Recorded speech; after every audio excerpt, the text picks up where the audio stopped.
Hi students, this is Viswanath, Chemistry faculty for NEET and IIT exams. In electrochemistry, last topic, product of electrolysis. Electrolysis means by passing electric current through a chemical substance, how chemical reactions takes place. That means at cathode, reduction takes place and at anode, oxidation takes place. This process is called electrolysis. Now, by taking different electrolytic substances, we can get different types of products. How can we expect a particular product is formed at cathode or anode? That is product of electrolysis topic. In this, students may feel difficult. So to avoid that difficult, we have to remember these 2 points. First one is at cathode, generally cations approach cathode. Cations means having negative charge, positive charge, cation having positive charge. Two different cations present at cathode. Between them, which cation undergo discharge? That we should remember. So at cathode, the reaction with a high standard reduction potential deposited first. That means between two cations, which cation having high reduction potential, it undergoes discharge first. It can be reduced easily. And at anode, the reaction with low standard reduction potential deposited first. That means between two anions. Anion means having negative charge. Two anions present at anode. In that condition, which anion standard reduction potential is less, that particular anion undergoes oxidation at anode. So remember these 2 points. Based on this, say this one. Why aluminium metal cannot be produced by the electrolysis of aqueous solution of aluminium salt? Aluminium salt, if we conduct electrolysis process, generally we expect aluminium is deposited, but we cannot get aluminium metal. What is the reason? Say this. In aqueous solution, H plus ions and Al3 plus ions both are present. So both these are cations. In these cations, H plus ions will be released in preference to aluminium ions at cathode, because H plus ions discharge potential, that means standard reduction potential, simply called SRP, is higher than Al3 plus SRP value. Hence, Al3 plus ions will remain in the solution and H plus ions undergo discharge by accepting electrons to hydrogen gas. So, H2 gas is released at cathode by the electrolysis of aqueous solution of aluminium salt. Okay. Next, see the next one. In the electrolysis of dilute H2SO4, which is liberated at anode, dilute H2SO4 is electrolyzed, then at anode which substance is released. So 4 options are given. See this, dilute H2SO4 means these reactions takes place. Water also undergo ionization and produce H2O gives rise to H plus plus OH minus. Sulfuric acid undergo ionization produces 2H plus plus SO4 2 minus. At cathode, we know that reduction takes place by accepting electrons. So here cations are only one type of ions are there, H plus, undergo reduction and produces H2 gas at cathode. But in the question, they asked which substance released at anode. So see the anode.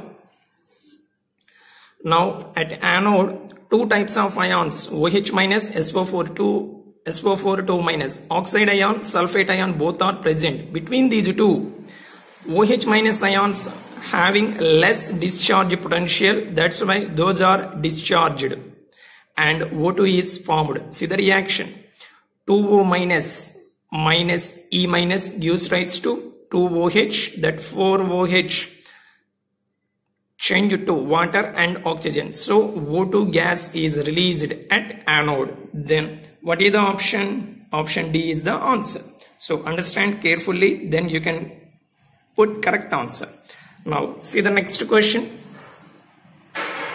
which is released at cathode by electrolysis of aqueous copper sulfate solution using platinum electrodes. Here platinum electrodes are inert, that means they do not participate in the electrolysis process. Now see the equations. CuSO4 produces Cu2 plus ions and SO4 2 sulfate ions. Water also undergo ionization, produces H plus OH minus ions. At cathode, here different two types of cations and two types of anions are present.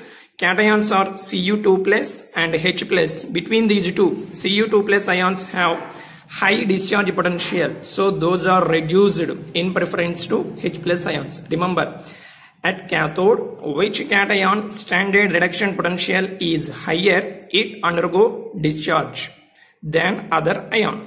So here Cu2 plus ions undergo discharge and change it to Cu. That means copper metal is deposited at cathode.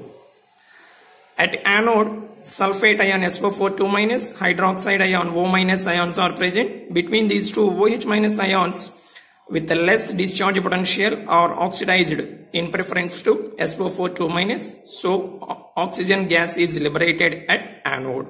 Okay. So at cathode, which is released. So cathode, which is deposited, copper is deposited. Option B is the answer. Next, see the fourth one. Without losing concentration, ZnCl2 solution cannot be kept in contact with gold, lead, aluminium, silver. ZnSO4 solution we want to preserve. For that purpose, which metal container should not be used? The metal which can be replaced Zn2 plus ions, that type of metal container we should not use. Gold Rm, gold Au, lead Pb, silver Az cannot replace Zn2 plus ions from ZnCl2. Only aluminium can replace. That's why ZnCl2 solution cannot be stored in a container made up of aluminium. So option C is the answer. Because aluminium can replace Zn2 plus ions, that's why we should not use aluminium container for the storage of ZnCl2 solution. Next, see the next one. Which is liberated at anode in the electrolysis of aqueous CuSO4 solution using attacking electrodes. Previous case we saw platinum electrodes. Now attacking electrodes means electrodes can also participate in the electrolysis reaction. Four options are given. Here attacking electrodes are copper electrodes. So CuSO4 produces Cu2 plus sulfate ion, H2O produces H plus OH minus ion. Now two types of cations, Cu2 plus ions and H plus ions are present here. So between these two, Cu2 plus ions with a high standard reduction potential, that means discharge potential is more. So those are reduced to copper. So this is copper is deposited at cathode. And come to the anode. Here two types of anions are there. Sulfate ion SO4 2 minus and OH minus. Generally we expect OH minus ions having less discharge potential. That's why those are converted to oxygen. But here product is different. Neither SO4 2 minus nor OH minus ions are liberated. Copper atoms from anode are oxidized to Cu2 plus ions. Already it is mentioned in the question. Attacking electrodes means copper electrodes. They can also participate in electrolysis process. That's why at anode copper metal change it to Cu2 plus ions. So in this way ions are produced at anode. So what is the option? Option D is the answer. Based on this fifth question, one application is there, that is electro-refining. Refining means purification. Electro-refining means by using electricity we can purify impure metal. So that is electro-refining. In that electro-refining, see the procedure in a brief manner. Anode is impure metal. Which metal is to be purified is taken in the form of anode, and same metal in pure form is taken as cathode, and electrolyte is a solution of same metal salt. For example, Copper metal we want to purify.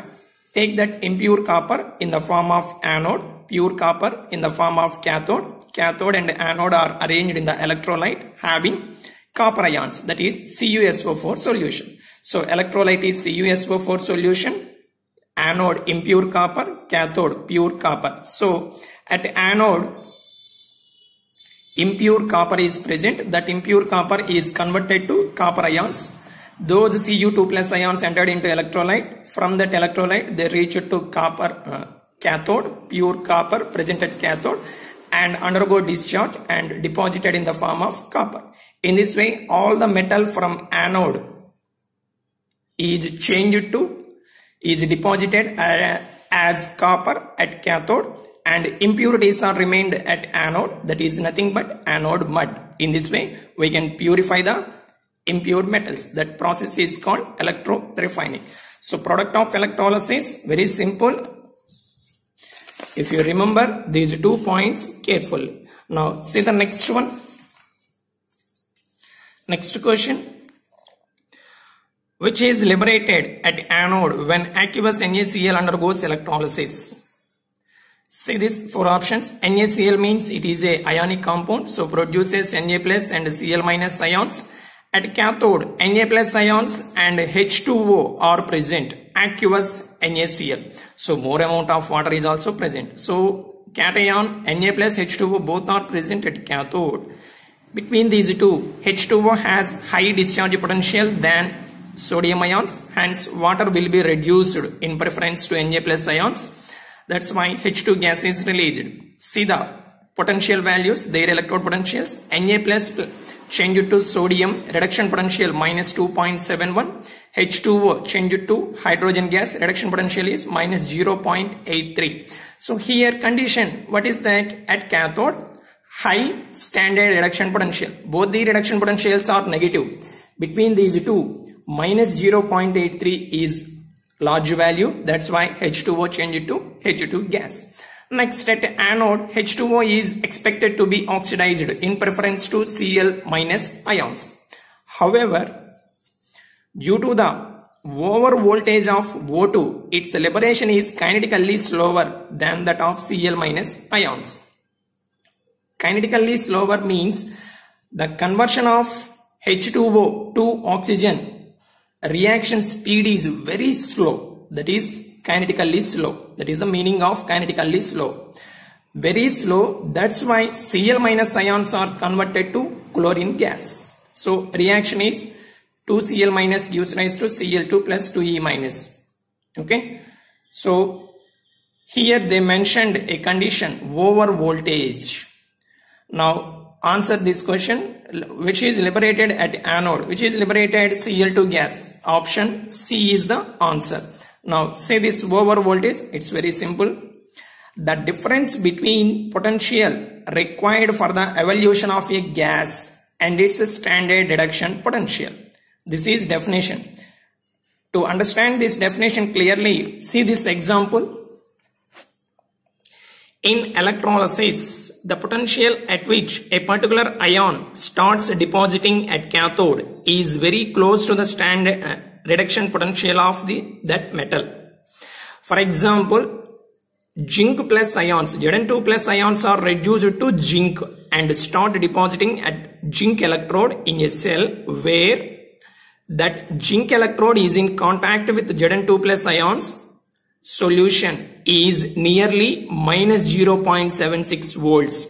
The conversion of the potential required for depositing Zn2 plus ions into zinc is minus 0.76 volts. The potential difference between zinc electrode and its Zn2 plus ions is also minus 0.76 volts. That's why zinc ions are reduced to zinc metal. But in the case of gases, the potential needed for their liberation is higher than their standard reduction potential. Suppose liberation of H2 gas, O2 gas, Cl2 gas. In these type of gaseous substances, to liberate these gases, the required potential is higher than that of standard reduction potential. So standard reduction potential is less and potential required for the liberation of these gases is more. So between these two, some potential difference is there. That difference is called over voltage. So see the definition again.